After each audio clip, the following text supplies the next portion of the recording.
All of my content is also posted on 5colorcombo.com, a great website for all of your Magic the Gathering needs, including articles, podcasts, and custom Magic the Gathering tokens and playmats. As a subscriber to my channel, you can use the discount code NEETSAHONE5 for a 5% discount in their store. You can find the link in the description below.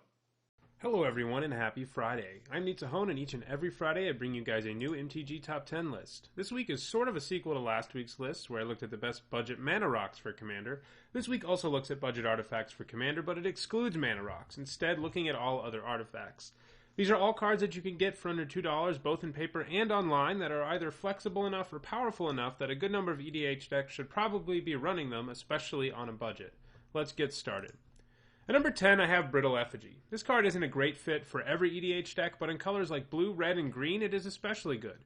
Those colors struggle bringing down creatures, at least the large ones, and the Effigy gives you a way to do that. It also gets some extra points for getting around Indestructible and Protection. At number 9, I have Burnished Heart. This elk is an incredible card in almost every EDH deck, especially those that are made up of more than one color. A 3-mana 2-2 is nothing special, but a 3-mana 2-2 that fetches you 2 lands, ramping you up by 2 mana, while also fixing your mana is pretty incredible. I don't really see a good reason not to run him in any budget EDH deck that is more than one color. At number 8, I have Trading Post. You know, if you've watched my other videos about budget staples for EDH, that I love flexibility, and this artifact embodies that pretty well. All of its modes can be relevant at times. Whether you need to gain life in order to make the game last longer, or need to discard a card you want to reanimate, the first ability has you covered. If you need to go wide with your token deck, or just need to make some chump blockers to keep you alive, the second ability has you covered. Now, the third and fourth ability of the card are going to be at their best in artifact-heavy decks, but most decks run enough artifacts for them to at least be relevant.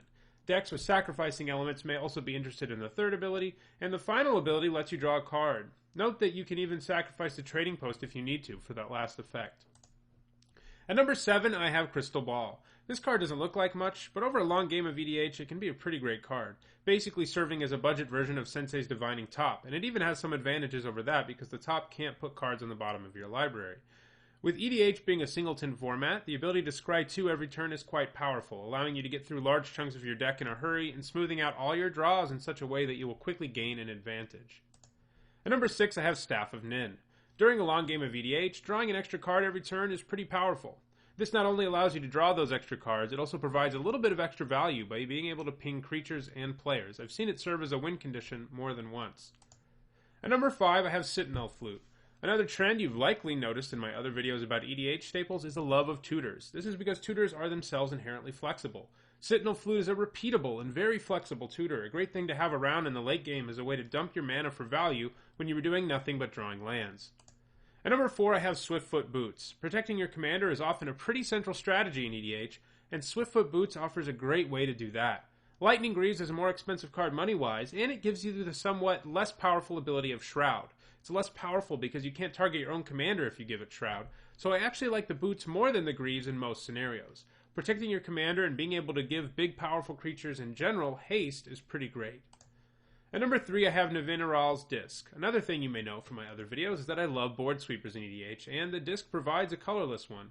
Especially great in green and blue decks, colors notoriously low on sweepers, the disc destroys all permanents that aren't planeswalkers or lands, a pretty nice deal for 5 total mana. Does have the downside of being able to be destroyed the turn it comes into play, but the upside is so good that I don't think I care too much about that. At number 2, I have the card that I think is the most criminally underplayed on this list, Steel Hellkite. For 6 mana, you get a 5/5 flyer who has pseudo fire breathing, 2 colorless mana for a +1/+0, but if that's all he were, he wouldn't be any good in EDH. What makes him especially powerful is his second ability. If he does combat damage to an opponent, you can pay X to blow up all permanents of that converted mana cost that player controls. This guy can win games on his own if he isn't dealt with, as he damages your opponent and blows up their most valuable cards. He should be in most decks, but especially, again, blue and green decks who struggle at destroying creatures.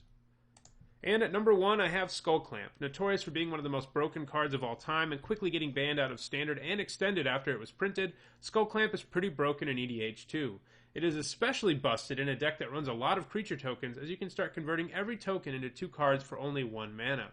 In less ideal situations, it still has a powerful effect, as you can put it on a creature you want to block with or attack with and make your opponent make tough decisions. Since if they kill that creature, you get to draw 2 cards, and that's usually not a good idea for your opponent. Well, that does it for this week's MTG Top 10. If you enjoyed the video, don't forget to click like below. If you have any other suggestions for great budget artifacts for EDH, post them in the comments, and if you want to make sure you catch MTG Top 10 and other great MTG videos each and every week, don't forget to subscribe. Thanks for watching.